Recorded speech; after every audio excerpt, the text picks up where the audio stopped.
Shalom jemaat Tuhan yang terkasih, pendengar suara pertobatan dimanapun saat sekarang ini Bapak Ibu Saudara-saudari berada. Pada pagi hari ini kembali kita akan mendengarkan rema renungan firman Tuhan melalui program suara pertobatan. Dan biarlah hati kita sungguh-sungguh siap menerima kembali firman Tuhan yang disampaikan. Namun sebelum lebih jauh kita mendengarkan kebenaran firman Tuhan, mari kita bersatu di dalam doa. Bapa, di dalam nama Tuhan Yesus Kristus, sungguh kami bersyukur kepadamu ya Bapa, bahwa pagi hari ini kembali kami boleh mendengarkan kebenaran firman-Mu yang sungguh-sungguh akan kembali membawa kami kepada satu kemenangan demi kemenangan iman, yang kembali membawa kami ke dalam satu pembaharuan hidup yang semakin hari semakin menjadi pribadi yang menyenangkan hati-Mu Bapa. Berkati firman-Mu yang disampaikan, berkati hamba-Mu yang menyampaikan, pendengar suara pertobatan yang mendengar, biarlah kami semua semakin hari semakin bertumbuh dengan kuasa Roh Kudus-Mu Bapa yang memimpin kami dalam mendengarkan kebenaran firman-Mu. Dalam nama Tuhan Yesus Kristus kami berdoa dan mengucap syukur, haleluya, amin. Jemaat yang terkasih di dalam Tuhan, salam sejahtera bagi kita semuanya. Biarlah kiranya kebaikan demi kebaikan terus terjadi dalam kehidupan kita. Damai sejahtera Allah terus melimpah dalam kehidupan kita, amin. Pada pagi hari ini satu tema kebenaran firman Tuhan yang hendak disampaikan bagi kita adalah buanglah batu-batu penghalang dalam pertumbuhan imanmu. Buanglah batu-batu penghalang imanmu. Jemaat yang dikasihi Tuhan, melalui tema yang disampaikan bahwa dalam pertumbuhan iman seseorang ada penghalang-penghalang. Dalam pertumbuhan iman seseorang ada penghalang-penghalang yang membuat sulit adanya satu pertumbuhan imannya. Ada penghalang-penghalang yang membuat sulit imannya menjadi berakar. Ada penghalang-penghalang yang membuat imannya sulit untuk berbuah. Bahkan dikatakan di sini ada penghalang-penghalang yang mungkin juga membuat imannya menjadi jatuh, bahkan hilang lenyap. Jemaat yang terkasih dalam Tuhan, buanglah batu-batu penghalang imanmu. Artinya pada hari ini Allah kembali merindukan kita supaya setiap kita pendengar suara pertobatan semakin hari semakin dapat melihat kehidupan kerohanian kita. Semakin hari dapat kita melihat bagaimana pertumbuhan iman kita. Kita tidak hanya berjalan sebagaimana kita berjalan sebelum kita mengenal lebih sungguh tentang kasih kuasa Tuhan Yesus, tetapi kita berjalan dengan satu pengenalan yang jauh lebih mendalam dari itu. Berjalan dengan iman, berjalan dengan pondasi yang kuat, sehingga rupa-rupa kehidupan dunia ini tidak menghimpit, tidak menjadi penghalang dalam pertumbuhan iman kita. Satu bagian firman Tuhan dari Matius pasal yang ke-13 ayat yang pertama sampai dengan ayatnya yang ke-9 saya akan bacakan bagi seluruh pendengar suara pertobatan dimanapun berada. Pada hari itu keluarlah Yesus dari rumah itu dan duduk di tepi danau. Maka datanglah banyak orang berbondong-bondong lalu mengerumuni dia, sehingga ia naik ke perahu dan duduk di situ. Sedangkan orang banyak semuanya berdiri di pantai. Dan ia mengucapkan banyak hal tentang perumpamaan kepada mereka. Katanya, ada seorang penabur keluar untuk menabur. Pada waktu ia menabur, sebagian benih jatuh di pinggir jalan. Lalu datanglah burung dan memakannya sampai habis. Sebagian jatuh di tanah yang berbatu-batu yang tidak banyak tanahnya. Lalu benih itu pun segera tumbuh karena tanahnya tipis. Tetapi sesudah matahari terbit layulah ia dan menjadi kering karena tidak berakar. Sebagian lagi jatuh di tengah semak duri. Lalu makin besarlah semak duri itu dan menghimpitnya sampai mati. Dan sebagian jatuh di tanah yang baik lalu berbuah. Ada yang 100 kali lipat, ada yang 60 kali lipat, ada yang 30 kali lipat. Siapa bertelinga hendaklah ia mendengar. Firman Tuhan hari ini berbicara tentang bagaimana banyak orang meresponi firman Tuhan yang ia dengar. Penabur di sini diumpamakan adalah Tuhan Yesus yang selalu menaburkan firman Tuhan melalui pribadi-pribadi yang dipercayainya, melalui para pendeta, penulis, penginjil. Dan pada nats firman Tuhan hari ini dikatakan bahwa Tuhan Yesus sedang menaburkan benih firman Tuhan kepada orang banyak. Ayat yang pertama berbicara, dikatakan di sini, maka datanglah orang banyak berbondong-bondong mengurumuni dia. Banyak orang orang datang mau mengenal Yesus. Banyak orang datang mau mendengarkan firman Tuhan. Banyak orang datang yang ingin tahu tentang Yesus Kristus, ingin tahu tentang firman Tuhan. Sama dengan ayat ini, di hidup kita saat sekarang ini pun demikian. Banyak orang yang sesungguhnya rindu untuk mendengar, yang menerima, tetapi yang menjadi persoalannya banyak yang tidak meresponi dengan baik firman Tuhan yang mereka dengar. Pada bagian ini pun firman Tuhan menjelaskannya kepada kita. Pada ayat yang ketiga dikatakan, jemaat yang dikasihi Tuhan, dan ia mengucapkan banyak hal tentang perumpamaan kepada mereka, katanya, ada seorang penabur keluar untuk menabur. Pada waktu ia menabur, sebagian benih itu jatuh di pinggir jalan. Bagian yang pertama, bahwa benih itu jatuh di pinggir jalan. Ketika firman Tuhan disampaikan di gereja, ketika firman Tuhan disampaikan dalam satu persekutuan, dalam satu komunitas yang ada pribadi-pribadi yang menerima firman Tuhan itu yang sama dengan ayat yang ketiga ini. Seperti firman, seperti benih yang jatuh di pinggir jalan. Artinya di sini bahwa hati orang tersebut tidak mengerti sesungguhnya apa yang disampaikan. Mereka mendengar tetapi mereka tidak mengerti apa maksud dari firman itu. Dan yang menjadi persoalannya, respon mereka biasa saja, tidak berusaha mencari tahu, tidak berusaha kembali menggali firman Tuhan itu, tidak berusaha kembali mencari pengertian tentang firman Tuhan itu. Kalau sudah tidak mengerti ya sudah. Cukup demikian saja yang menjadi pemikiran mereka. Kalau saya tidak mengerti, mau bagaimana lagi? Tidak ada satu usaha yang dilakukan. Benih itu sama dengan benih yang jatuh di pinggir jalan. Diinjak orang, akhirnya terjepit dan mati, tidak bertumbuh. Bagian yang pertama ini menunjukkan bahwa hati orang yang tidak mengerti firman Tuhan yang disampaikan, dan iblis berusaha mengambilnya, supaya mereka yang tadi sudah mendengar firman Tuhan itu tidak diselamatkan, tidak sampai kepada mereka berita Injil yang sesungguhnya. Karena persoalannya mereka tidak mengerti. Dan tidak ada keinginan bagi mereka untuk mencari tahu supaya mereka dapat mengerti. Dan bagian yang kedua pada ayat yang keempat, pada waktu ia menabur, sebagian benih itu jatuh di pinggir jalan, lalu datanglah burung dan memakannya sampai habis. Sebagian jatuh di tanah yang berbatu-batu.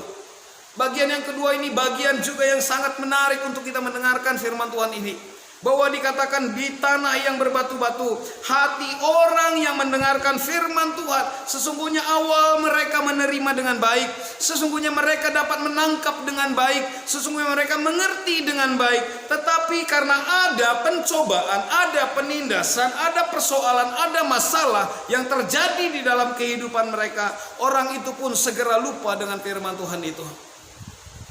Ada yang lupa, ada yang melupakan.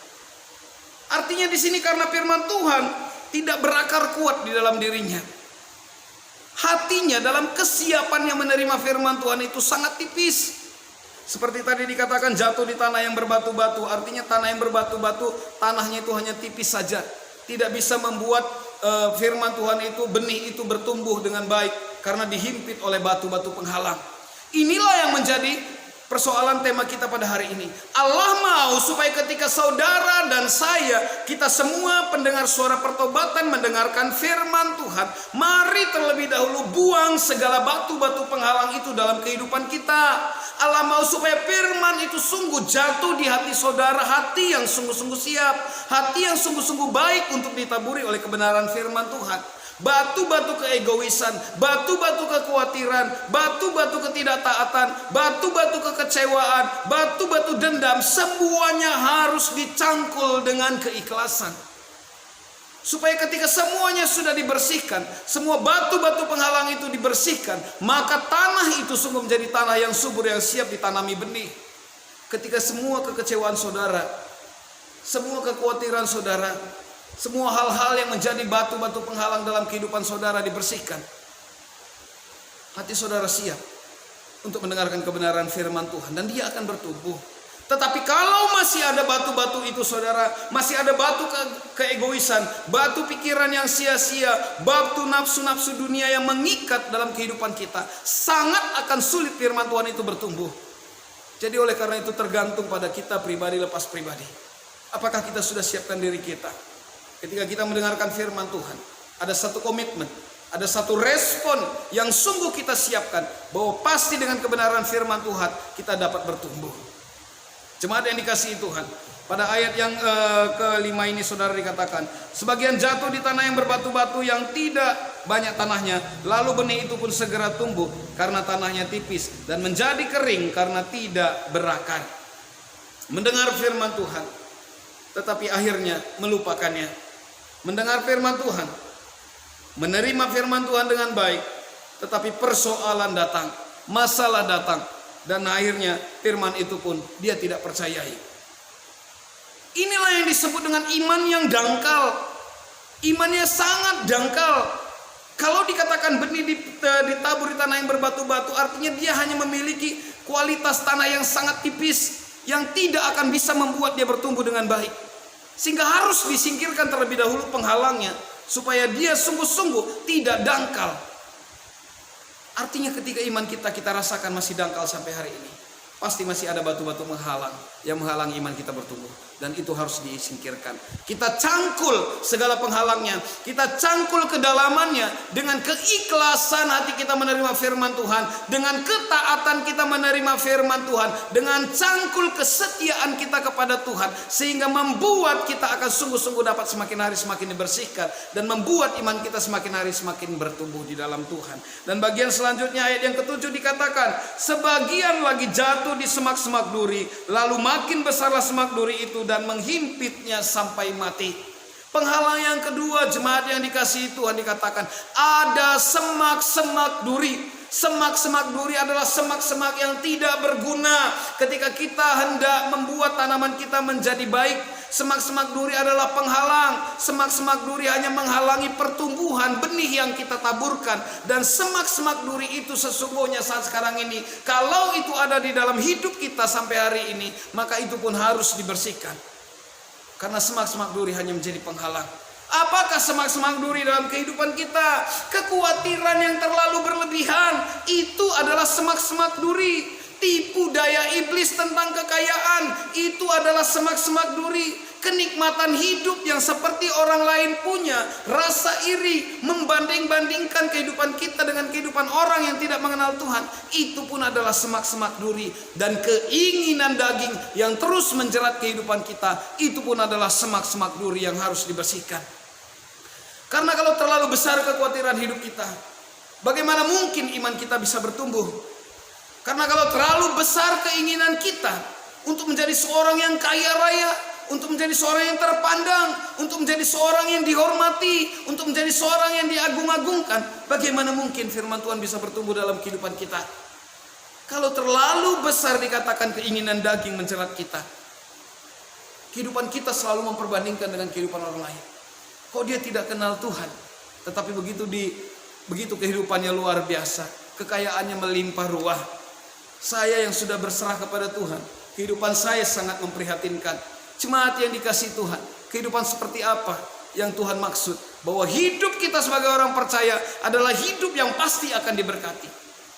Bukan hanya sebatas kekayaan, bukan kekayaan yang Tuhan janjikan, bukan harta yang berlimpah yang Tuhan akan limpahkan begitu terus-menerus dalam kehidupan kita. Tetapi firman Tuhan katakan, kalau kita mampu, kalau kita mau, kalau kita sungguh-sungguh dalam Tuhan, semuanya itu pun akan diberikan. Seperti diberikan kepada Ayub yang saleh, yang setia. Ketika dia tahan dalam segala ujian imannya, pemurnian imannya, semuanya Tuhan tambahkan. Tetapi yang menjadi persoalannya, banyak orang yang diberkati, sebelum diberkati, hidupnya sangat setia kepada Tuhan. Tetapi setelah dia diberkati, begitu memprihatinkan kerohaniannya di dalam Tuhan. Tuhan tidak mau hal ini juga terjadi bagi kehidupan kita. Mari siapkan hati kita. Allah bukan tidak bisa memberikan lebih. Allah bukan tidak bisa memberikan lebih daripada apa yang kita rindukan. Tetapi banyak orang, berkat itu tidak memberkati hidupnya, berkat itu tidak menghidupinya, tetapi justru membuat dia semakin jauh daripada Tuhan. Jemaat yang dikasihi Tuhan, yang Tuhan mau sampaikan bagi kita adalah damai sejahtera. Ada kedamaian, ada sejahtera dalam kehidupan kita. Jadi oleh karena itu firman Tuhan ingatkan kita, hati orang yang menerima firman Tuhan tetapi rupa-rupa dunia masih terlalu mengikat dia, maka sulit sekali imannya akan bertumbuh di dalam Tuhan. Oleh karena itu, mari kita bersihkan segala semak-semak duri dalam kehidupan kita. Segala semak-semak duri yang menghalangi kita untuk bertumbuh dalam Tuhan. Semak-semak duri dalam pikiran kita, semak-semak duri dalam hati kita, semak-semak duri dalam jiwa kita, bahkan dalam segala kehidupan kita. Jika kita sadari masih ada semak-semak duri itu, harus dibersihkan. Jika kita sadari masih ada batu-batu penghalang itu, harus kita cangkul untuk kita dapatkan tanah yang subur, untuk hati kita sungguh-sungguh siap menerima kebenaran firman Tuhan, untuk hati kita sungguh-sungguh dapat melakukan yang kehendak Tuhan dalam kehidupan kita. Jemaat yang dikasihi Tuhan, pada ayat yang selanjutnya, ayat yang ke-7, sebagian jatuh di tanah semak-semak duri, lalu makin besarlah semak itu dan menghimpitnya sampai mati. Ingatlah bahwa rupa-rupa dunia, keinginan-keinginan dunia, memperbandingkan hidup dengan yang lain, itu adalah semak-semak duri yang akan mematikan iman kita, yang akan menghimpit iman kita, yang akan menghimpit kepercayaan kita. Harus dibersihkan. Firman Tuhan katakan ayat yang ke-8, dan sebagian jatuh di tanah yang baik lalu berbuah. Inilah kerinduan Allah, supaya setiap orang yang sudah mendengarkan firman Tuhan, hatinya sungguh-sungguh siap, hatinya sungguh-sungguh telah mau menerima dengan baik firman Tuhan, hatinya sungguh-sungguh subur seperti tanah yang sudah dibuang segala penghalang-penghalangnya, yang sudah dibuang batu-batu penghalangnya, yang sudah dibersihkan semak-semaknya. Tanah itu siap menerima benih, dan tanah itu adalah tanah kita yang saat sekarang ini mendengarkan firman Tuhan. Amin. Kita semua sudah siap untuk dibentuk oleh firman Tuhan. Kita sudah siap menjadi pribadi-pribadi yang lebih baik. Kita sudah siap ditanami firman Tuhan, dengan sungguh-sungguh akan membuat firman itu bertumbuh, berakar, dan berbuah lebat bagi kemuliaan nama Tuhan. Karena firman Tuhan pada bagian selanjutnya dikatakan bahwa ada yang menghasilkan 100 kali lipat, ada yang 60 kali lipat, ada yang 30 kali lipat. Ada hasil yang diperoleh anak-anak Tuhan yang sungguh-sungguh imannya bertumbuh dalam Tuhan. Kita teringat dengan perumpamaan seorang tuan pergi ke suatu kota, lalu menitipkan talenta. Ada yang 5, ada yang 2, ada yang 3, ada yang 2, dan ada yang 1. Yang 5 menghasilkan 5, yang sebagian lagi, yang 3 menghasilkan 3, yang 2 menghasilkan 2, tetapi yang 1 menguburnya. Dan firman Tuhan katakan yang mengubur talentanya, yang mengubur kepercayaan Tuhan itu dalam kehidupannya, dikatakan engkau adalah hamba yang jahat. Dan hari ini Tuhan mau supaya kita bukan hanya menjadi pribadi-pribadi yang seperti ayat 2 katakan, berbondong-bondong mengerumuni Yesus, tetapi pada akhirnya kita tidak meresponi firman Tuhan itu dengan baik. Berbondong-bondong mendengarkan Tuhan Yesus, mendengarkan firman Tuhan berbicara bagi kita, tetapi kita tidak meresponi firman itu dengan baik. Kita tetap mendengarkan firman, tetapi tidak mau membuang batu-batu penghalang itu. Kita mendengarkan firman Tuhan, tetapi tidak mau membuang semak-semak duri itu dalam kehidupan kita. Jemaat yang terkasih dalam Tuhan, ayat yang terakhir dikatakan, siapa bertelinga hendaklah ia mendengar. Allah mau supaya ketika kita mendengar firman Tuhan hari ini, sungguh-sungguh ada satu perubahan dalam hidup kita. Sungguh-sungguh kita mengambil satu respon yang positif dalam kehidupan kita tentang firman Tuhan hari ini. Karena firman Tuhan hari ini mengingatkan kita, siapa bertelinga hendaklah yang mendengar. Buanglah segala batu penghalang, buanglah segala semak duri yang mengotori iman kita, dan terimalah firman Tuhan itu dengan kesungguhan hati yang mendalam, sehingga kita semakin menjadi pribadi yang bertumbuh, berakar, dan berbuah lebat bagi kemuliaan nama Tuhan Yesus Kristus. Sehingga dikatakan saudara, apa yang menjadi kerinduan Bapa kepada anak-anaknya adalah yang terbaik itu sampai kepada kita. Karena tidak ada seorang bapa ketika anaknya meminta ular, dia memberikan ular sebagai ganti roti. Ketika anaknya meminta roti, dia memberikan ular sebagai ganti ikan. Karena seorang bapa tahu betul apa yang sesungguhnya terbaik bagi kita. Tidak ada seorang bapa yang baik memberikan ular kepada anaknya yang meminta roti. Dan firman Tuhan katakan dalam Korintus, dikatakan bahwa aku adalah bapamu, engkau anak laki-lakiku, dan engkau anak perempuanku. Jadi dalam hal ini saudara, jika dia adalah Bapa kita, jika Yesus Kristus adalah Tuhan dan Juru Selamat kita, dia adalah Bapa yang sungguh dekat dengan kita, dia adalah sahabat kita yang sungguh sejati dalam kehidupan kita, dia pasti memberikan yang terbaik. Sekarang yang menjadi persoalannya, maukah kita membuang batu-batu penghalang itu supaya firman Tuhan, berkat Tuhan tidak terhalang dalam kehidupan kita? Maukah kita membersihkan bersihkan semak-semak duri itu, supaya rancangan Allah, rencana Allah terjadi, dan sungguh-sungguh semuanya itu untuk mendatangkan kebaikan bagi kita. Bukankah firman Tuhan ingatkan kita, Allah turut bekerja untuk mendatangkan kebaikan bagi orang yang mengasihi Dia, dan rancangan Tuhan bagi setiap hidup orang percaya adalah rancangan damai sejahtera. Bertumbuhlah di dalam Tuhan, buanglah segala penghalang-penghalang, buanglah segala semak-semak yang ada, sehingga kita dapat bertumbuh berakar dan berbuah lebat bagi kemuliaan nama Tuhan. Tuhan Yesus memberkati kita semuanya. Mari kita bersatu dalam doa. Bapa di dalam sorga, kami bersyukur kepadamu Bapa, kami sudah mendengarkan kebenaran firman-Mu. Biarlah kami sungguh dapat meresponi firman Tuhan dengan baik. Kami membuang segala batu-batu penghalang pertumbuhan iman kami. Kami membuang segala semak-semak duri yang menghalangi pertumbuhan kerohanian kami. Dan biarlah kiranya Tuhan, kami sungguh-sungguh menjadi pribadi-pribadi yang semakin hari, yang semakin dapat meresponi firman Tuhan dengan baik. Sehingga firman Tuhan yang bertumbuh dalam kehidupan kami, membawa kami kepada kemenangan demi kemenangan iman. Terima kasih Bapa, kami berdoa bagi setiap pendengar suara pertobatan. Jika ada yang dalam satu pergumulan Tuhan, biarlah Engkau Bapa yang menjadi solusi atas pergumulan mereka. Berikan jalan keluar bagi mereka. Jika ada yang membutuhkan teman hidup, Tuhan berikan teman hidup yang terbaik bagi mereka yang sepadan dengan mereka. Jika ada yang menghadapi persoalan-persoalan rumah tangga Bapa, biarlah kelemah lembutan kasih sungguh mengikat mereka, sehingga mereka dapat menyelesaikan persoalan rumah tangga mereka dengan baik. Jika ada yang sakit, penyakit menguasai mereka saat sekarang ini yang menghampiri mereka, pulihkan, sembuhkan mereka di dalam nama Tuhan Yesus Kristus. Terima kasih Bapa, kami berdoa bagi bangsa dan negara kami. Turunkanlah kiranya damai dan sejahtera-Mu Tuhan. Sembuhkanlah bangsa dan negara kami dari segala persoalan yang saat sekarang ini ada. Terima kasih Bapa, kami berdoa untuk setiap saudara-saudara kami yang menjadi yang terlibat dalam program suara pertobatan ini Bapa. Bila Tuhan memberkati mereka dengan kesehatan, dengan berkat-berkat baru, sehingga program suara pertobatan ini dapat terus berjalan sampai Tuhan kembali hadir menolong kami dalam setiap program-program yang ada ya Bapa. Terima kasih Tuhan, dalam nama Tuhan Yesus Kristus kami berdoa dan bersyukur. Haleluya. Amin. Tuhan Yesus memberkati kita ke semuanya. Shalom.